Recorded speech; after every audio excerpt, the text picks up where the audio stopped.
High, আমি Mohammad Najibul Hasan, ফাইনের director. আজকে আমি রবীন্দ্রভারতী ডিস্টেন্স এডুকেশন MA বাংলার ছাত্রছাত্রীদের জন্য একটি ছোট্ট ভিডিও করতে চাইছি। এই ভিডিওর লক্ষ্য হচ্ছে যারা 2023-এ সদ্য রবীন্দ্রভারতী বিশ্ববিদ্যালয়ে বাংলায় MA-তে ভর্তি হয়েছে তাদের জন্য এই ভিডিও। যারা MA-তে ভর্তি হয়েছে নিঃসন্দেহে তারা সিলেবাস সংক্রান্ত নানা খুঁটিনাটি প্রশ্ন তোমাদের মনে জাগবে। আমি প্রথমত আজকের ভিডিওতে রবীন্দ্রভারতী বিশ্ববিদ্যালয়ের মাস্টার ডিগ্রিতে কত নম্বরের মাস্টার ডিগ্রি পড়তে হবে, কটা সেমিস্টারে পড়তে হবে, এই সিলেবাসটা কটা ভাগে বিভক্ত আছে, ফার্স্ট সেমিস্টারের সিলেবাসে কি কি আছে, সেগুলো অতি সংক্ষেপে খুব ছোট এই ভিডিওর মধ্যে দিয়ে তুলে ধরছি। তোমরা এই ভিডিওটা মনোযোগ দিয়ে শুনলে অবশ্যই সিলেবাস সম্পর্কে ধারণা জন্মাবে। আর সিলেবাস না জানলে মাথায় রাখবে যে পরীক্ষাতে পাস করা কঠিন হবে, আর সিলেবাস বুঝে গেলে পরীক্ষাতে খুব সহজেই পাস করে যাবে। তাই সিলেবাসটা বুঝে নাও। আমি পরের ভিডিওতে অবশ্যই কোশ্চেন টাইপ নিয়ে আলোচনা করব, আজকে শুধু সিলেবাস। আমরা রবীন্দ্রভারতী বিশ্ববিদ্যালয়ে যে মাস্টার ডিগ্রি পড়ছি বাংলা প্রথম সেমিস্টার, সেখানে 1000 নম্বর আছে এই 2 বছরের MA-র জন্য। এই 1000 নম্বর পড়তে হবে 4টি সেমিস্টারে, 4টি সেমিস্টারে পড়তে হবে এই 1000 নম্বর। তাহলে 1000 নম্বরকে যদি 4টে সেমিস্টার অর্থাৎ 4টি ভাগে আমরা পড়ি, তাহলে প্রতিটি সেমিস্টারের জন্য বরাদ্দ নম্বর হচ্ছে, প্রতিটি সেমিস্টারের জন্য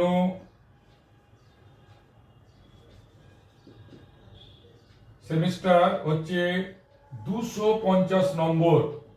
250 নম্বর হচ্ছে প্রতিটি সেমিস্টারের জন্য পড়তে হবে। অর্থাৎ আমাদের 4টে সেমিস্টার, সেম 1, সেম 2, সেম 3 এবং সেম 4, এই 4টে সেমিস্টার আমাদের মাস্টার ডিগ্রিতে পড়তে হবে। প্রতিটি সেমিস্টারই হচ্ছে 250 নম্বর করে, 250 নম্বর করে। মনে রাখতে হবে প্রতিটা সেমিস্টার 250 নম্বর করে আমাদের পড়তে হবে। এই 250 নম্বরের মধ্যে মাথায় রাখবে 200 নম্বর করে লিখিত পরীক্ষা হবে, ঠিক আছে? আর 50 নম্বর করে ইন্টারনাল অ্যাসেসমেন্ট হবে, অর্থাৎ তোমাদের হাতের নম্বর, ঠিক আছে? 50 নম্বর করে কি হবে? ইন্টারনাল অ্যাসেসমেন্ট হবে। প্রতিটা সেমিস্টারেই এটা হবে। 200 নম্বর করে হচ্ছে লিখিত পরীক্ষার 50 নম্বর ইন্টারনাল অ্যাসেসমেন্ট। ইন্টারনাল অ্যাসেসমেন্টে কি হয়, তোমাদেরকে কিছু প্রশ্ন দিয়ে দেওয়া হবে, সেই প্রশ্নগুলো বাড়িতে লিখে তোমাদের জমা দিতে হবে, তার উপরেই এই 50 নম্বর হবে। এই টোটাল 1000 নম্বর 4টে সেমিস্টারে যে পড়ানো হবে, সেটা 3টে ভাগে সিলেবাস বিভক্ত আছে, যা নিয়ে আমরা পরবর্তীতে আলোচনা করব। সিসি, ঠিক আছে, সিইসি আর হচ্ছে ওইসি, এটা আমাদের মাথায় রাখতে হবে। ফোর্থ সেমিস্টারে আমাদের একটা গবেষণাধর্মী প্রকল্প নির্মাণ করতে হয়, অর্থাৎ প্রজেক্ট থাকে 50 নম্বরের, এটাও মাথায় রাখতে হবে। তো আমরা এগুলো নিয়ে পরবর্তীতে ডিটেল ভিডিও করব, কিন্তু আজকে আমাদের লক্ষ্য যারা প্রথম সেমিস্টারের ছাত্রছাত্রী সদ্য 2023-এ রবীন্দ্রভারতী বিশ্ববিদ্যালয়ে MA বাংলা ডিস্টেন্স এডুকেশনে ভর্তি হয়েছে তাদের জন্য, অর্থাৎ সামনে যে পরীক্ষাটি তোমাদের আসছে সেটি হলো সেমিস্টার 1, সেটা নিয়ে আমরা ডিটেল করব আজকে। সেমিস্টার 1 হচ্ছে 250 নম্বর, 200 নম্বর হচ্ছে লিখিত পরীক্ষা হবে, 50 নম্বর ইন্টারনাল হবে। এই যে সেমিস্টার যে 250 নম্বর, এটি 5টা ভাগে বিভক্ত। আর ফার্স্ট সেমিস্টারে পুরোটাই আমরা সিসি কোর কোর্স পড়ব, তাই আমরা প্রথম সেমিস্টারকে সিসি বলে চিহ্নিত করলাম, তোমরাও তাই করবে। সিসি আমাদের এই ফার্স্ট সেমিস্টার, তার 5টা ইউনিট, তাই সিসি 1.1, 1.2, 1.3 1.4 আর 1.5। এই সিসি 5টা ইউনিট আমাদের পড়তে হবে। তোমরা পেপার বলো যারা, আমরা ইউনিট বললাম। এই 5টা ইউনিটে ভাগ কত? 250 নম্বর। অর্থাৎ ফার্স্ট সেমিস্টার 5টা ভাগে পরীক্ষা হবে, 5টা ইউনিটে পরীক্ষা হবে। তোমরা যারা পেপার বলো তারা বলতে পারো 5টা পেপারে পরীক্ষা হবে। কিন্তু সিবিসিএস পদ্ধতিতে কোর কোর্স এই 5টা ইউনিট বলে এটা আমরা CC 1.1, CC 1.2, CC 1.3, CC 1.4, CC 1.5 বলে চিহ্নিত করব। মাথায় রাখতে হবে এই প্রত্যেকটা পরীক্ষাই হচ্ছে 50 নম্বর করে হবে। প্রত্যেকটা ইউনিট হচ্ছে 50 নম্বর করে হবে। আমাদের এই সেমিস্টারে, প্রথম সেমিস্টারে প্রত্যেকটা ইউনিট 50 নম্বর করে হবে। প্রত্যেকটা ইউনিটই হচ্ছে 40 যোগ 10, অর্থাৎ প্রতিটা ইউনিটে 40 নম্বর লিখিত, 10 নম্বরের ইন্টারনাল অ্যাসেসমেন্ট হবে। প্রতিটা ইউনিটে 40 নম্বর লিখিত আর 10 নম্বর ইন্টারনাল হবে। প্রতিটা ইউনিট, 5টা ইউনিটই 40 নম্বর লিখিত হবে আর 10 নম্বর ইন্টারনাল হবে। ভালো করে বুঝে নাও, আমাদের এই সেমিস্টারে টোটাল 250 নম্বর পরীক্ষা হবে। এই 250 নম্বরের পরীক্ষা হবে 5টা ইউনিটে বিভক্ত হয়ে, সিসি 1.1, 1.2, 1.3, 1.4, 1.5। প্রত্যেকটা ইউনিটে 50 করে হলে কত হয়? 50 করে হলে 250 নম্বরই হয় 5টা ইউনিটে। এর মধ্যে দেখো 10 করে প্রতিটা ইউনিটে 50 হচ্ছে ইন্টারনাল আর 40 করে হচ্ছে লিখিত, মানে 200। এই যে 200 প্লাস 50 বুঝিয়েছিলাম, এখানেই বুঝতে পারছো যে 10 করে প্রত্যেকটা ইউনিটে ইন্টারনাল হলে 50 নম্বর। এটা তোমাদের ঘরের নম্বর। এটা তোমাকে বাড়িতে লিখে জমা দিতে হয়, নির্দিষ্টভাবে প্রশ্ন দেওয়া হয়, অ্যাসাইনমেন্ট দেওয়া হয়, তার উপর ভিত্তি করে তুমি এই 50 নম্বর পাবে। আর এই 200 নম্বর তোমাকে লিখতে হবে, লিখিত পরীক্ষা হবে। ঠিক আছে? এই 200 নম্বরের সিলেবাস এবং ইন্টারনাল অ্যাসেসমেন্টের যে সিলেবাস সেটা কি আছে, অর্থাৎ 250 নম্বরের সর্বমোট সিলেবাসে কি কি আছে এই 5টা ইউনিটে, সেটা আমাদের জানার বিষয়। খুব সংক্ষেপে, খুব সহজে আমরা সিলেবাসটাকে মনে রাখতে পারি। বাংলা সাহিত্যের ইতিহাস, বাংলা সাহিত্যের ইতিহাস আছে ইউনিট 1-এ, অর্থাৎ সিসি 1.1-এ ইতিহাস আছে। এটা প্রাচীন ও মধ্যযুগ, প্রাচীন ও মধ্যযুগ মনে রাখবে। প্রথম ইউনিটটাই আছে বাংলা সাহিত্যের ইতিহাস, প্রাচীন ও মধ্যযুগ। আর 4th ইউনিট, ইউনিট 1.4, এটাতেও আছে কি? বাংলা সাহিত্যের ইতিহাস। এখানেও কি আছে? বাংলা সাহিত্যের ইতিহাস।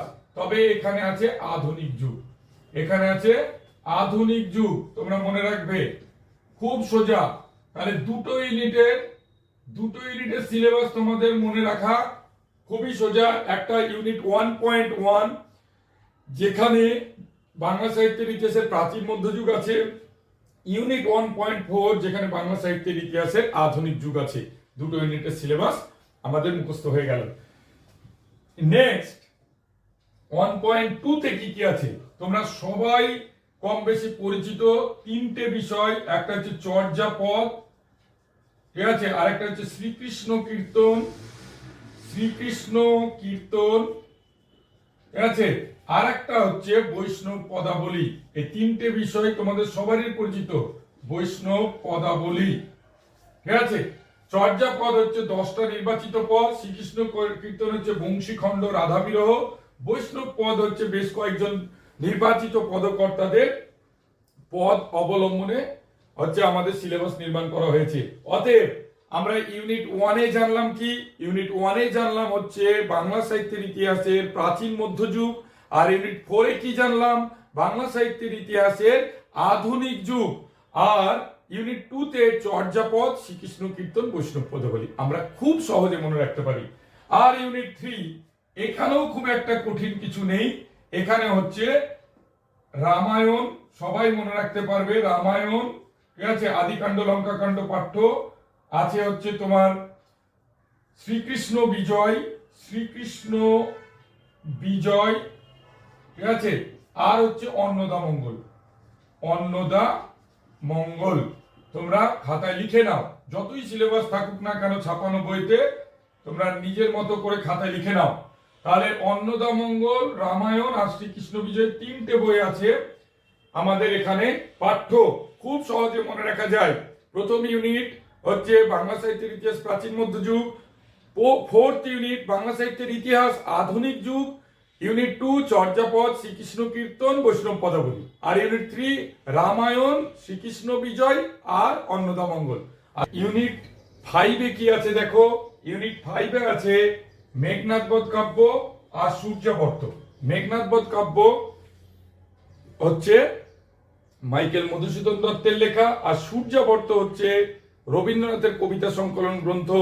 যেমন সঞ্চয়িতা রবীন্দ্রনাথ ঠাকুর নিজে সংকলন করেছিলেন, এই সূর্যাবর্ত গ্রন্থখানি শঙ্খ ঘোষ সংকলিত করেছেন হচ্ছে রবীন্দ্রনাথের কবিতা নিয়েই। তাই এই দুটো বই আমাদের ইউনিট 5-এ আছে। এই হলো আমাদের রণক্ষেত্র প্রথম সেমিস্টারের সিলেবাস। এই সিলেবাসে এখন আমাদের জানতে হবে যে এই যে 200 নম্বর লিখিত এবং 10 করে ইন্টারনাল হবে, কত নম্বরের করে কটা প্রশ্ন কোন ইউনিট থেকে লিখতে হবে এটা আমাদের জানা দরকার। কোন ইউনিট থেকে আমাদের হচ্ছে 10 নম্বরের কটা লিখতে হবে, 5 নম্বরের কোথাও টিকা কি লিখতে হবে কি হবে না, সেই বিষয়গুলো আমাদেরকে জানা অবশ্যই প্রয়োজন। তার জন্য তোমাদেরকে আরেকটা ভিডিওর জন্য অপেক্ষা করতে হবে। তোমরা যদি এই ভিডিও উপকৃত হও, আমাকে যদি কমেন্ট বক্সে জানাও, নিঃসন্দেহে আমি পরের ভিডিও করব। ততক্ষণ তোমরা ভালো থাকো, তোমরা পড়াশোনা করো, আর যে কোনো প্রয়োজন হলে আমাদের ইনস্টিটিউটের নম্বরে, যে নম্বরটি দেওয়া আছে সেই নম্বরে যোগাযোগ করতে পারো। আমরা দীর্ঘদিন ধরে আমি রবীন্দ্রভারতী বিশ্ববিদ্যালয়ে 2003 থেকে 3-4-এর যে প্রথম ব্যাচ ডিস্টেন্স এডুকেশন, সেই ব্যাচ থেকে আজ পর্যন্ত সমস্ত ব্যাচ পড়িয়েছি। বহু ছাত্রছাত্রী আমি পড়িয়ে যাচ্ছি। খুব নির্ভরযোগ্য সাজেশন, খুবই স্ট্যান্ডার্ড নোটস, ঠিক আছে, এবং খুব ভালোভাবে ক্লাস করিয়ে বুঝিয়ে ছাত্রছাত্রীকে প্রথম সারির রেজাল্ট করিয়ে যাচ্ছি। শুধু ডিস্টেন্স নয়, রেগুলার MA রবীন্দ্রভারতীর ছাত্রছাত্রীরাও, বেশিরভাগ ছাত্রছাত্রীরাও আমার কাছে পড়ে বেরিয়েছে বিগত এত বছর ধরে। তাই যদি তোমাদের কখনো মনে হয় যে আমার কাছে তোমরা গাইডলাইন নেবে ডিস্টেন্স এডুকেশনের জন্য, অবশ্যই আমাদের দেওয়া কন্ট্যাক্ট নম্বরে যোগাযোগ করো। আর ইউটিউবেই আমি আরো সিলেবাসের ওপরে অন্ততপক্ষে 2টো ভিডিও দেওয়ার চেষ্টা করব যদি তোমাদের আগ্রহ থাকে। চলো, গুড বাই।